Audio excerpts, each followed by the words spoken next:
All right, it's Wellness Wednesday, and this is Dana. I'm back in my kitchen with you, and with Valentine's coming up next week, I thought it would be a perfect time to show you one of my favorite addictions right now, and it is avocado fudge. So chocolate, this is one of the highest, if not the highest point of sales for chocolate right now with Valentine's Day. So don't blow your diet. Get something healthy and plan ahead as your kids are bringing home chocolate, or maybe you're planning to enjoy a special meal and you want chocolate. I am a chocolate lover and the darker the better. So this recipe, I can give you some ideas on dark chocolate if you're more on the milk chocolate, ideas for that too. But don't freak out when I say avocado fudge, but we've made some already right here, and just put it out, and it tastes just like fudge, but I like the way I feel afterwards because there's no sugar in it. So I'm going to show you over here. I have all my ingredients. I'm going to keep it simple, and then if you want to add in things, because I'm a creative cook, so every time I want it to be a little bit different, my mind says, oh, I want to add this in for this flavor, but that's going to be up to you. So I'll give you some options after I show you my basic recipe, and you can go from there. Okay, the things that you will really need to have is either a very good blender or a good hand mixer. And you'll put these ingredients in your bowl or your blender. So we're gonna start with an avocado, and I already took half and I put it in the blender so you can kind of see consistency in a minute. But I put a whole avocado in my blender. So that's step one, and you want it ripe so it's nice and soft. Otherwise you're going to end up with chunks in there, and that's not good, because you don't want people to see that you've actually made them avocado fudge. Okay, so one avocado, and then you're going to get coconut oil.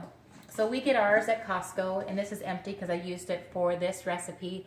But the cold pressed coconut oil is wonderful. So I just do half a cup, and I dump that in the blender too. And then next, you're gonna need cocoa powder, the unsweetened cocoa powder. So I've tried Ghirardelli, and that, I have to say, was my favorite. And so we just keep ours in a container because we're using it all the time. So I put 3 tablespoons of cocoa powder in with the avocado. If you don't like dark chocolate, you might only want to use 2 tablespoons. So that's one thing to keep in mind right there. This is the defatted peanut flour. So some of you have seen that as PB2 powder, even though PB2 does have some sugar in it, so be aware of that.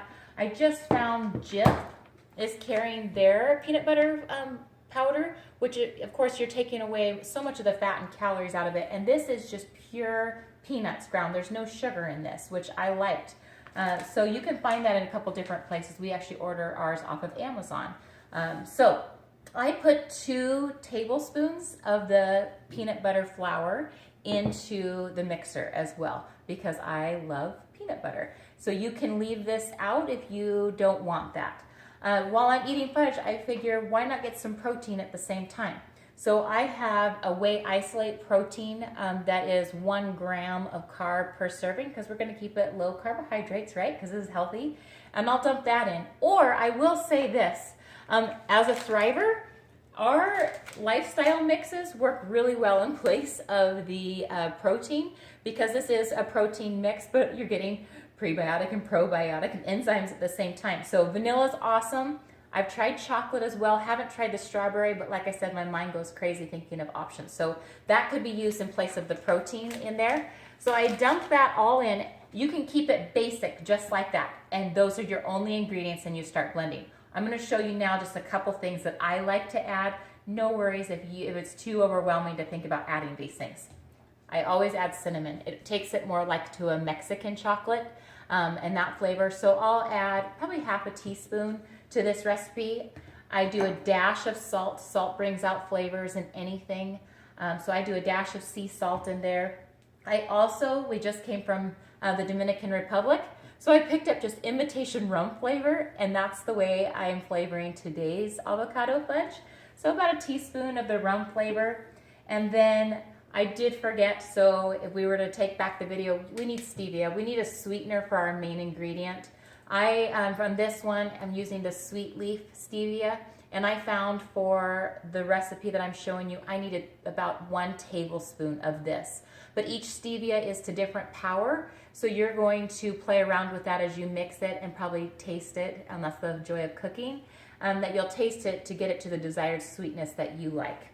So the main ingredients that you're going to need for this: 1 avocado, your cocoa powder unsweetened, your protein, which I like that because it adds the protein but also a dry thing for it to mix with, the coconut oil, and then if you want a powdered peanut butter there, and then you have your stevia. Okay, so what we're gonna do is I just throw it in the blender at this point. I mix it up and I pulse it because you don't want all the powders just to puff. That's a mess, so make sure your lid's on it, or if you're doing it with a hand mixer, go turn on, turn off, turn on, turn off, because otherwise, until everything's mixed, your powders would be flying. So that's just a word to the wise. I have already mixed this because I didn't want to run the blender too much while we were videoing. I'm going to pulse it one more time, because one of the things that you want is you have to wait till all the ingredients come together and almost emulsify, and it looks like a chocolate frosting. So my videographer, if you would please look into the blender and just see, it's more like a frosting in there, and I'll even kind of lift it up. So it's like this. I mean, it's gooey. You could top something with it if you want. Maybe you were having a banana and you want to just put that on top. So it's amazing right there. So if you want to eat it straight that way, you can do that. Otherwise, this is what I do. I take a glass pan and I'll spread it out thin here, and I then put it in the freezer. My thing that I like to do, some people will sprinkle some Himalayan salt on top, maybe some roasted almonds or pecans, but I am really hooked on the cocoa nibs.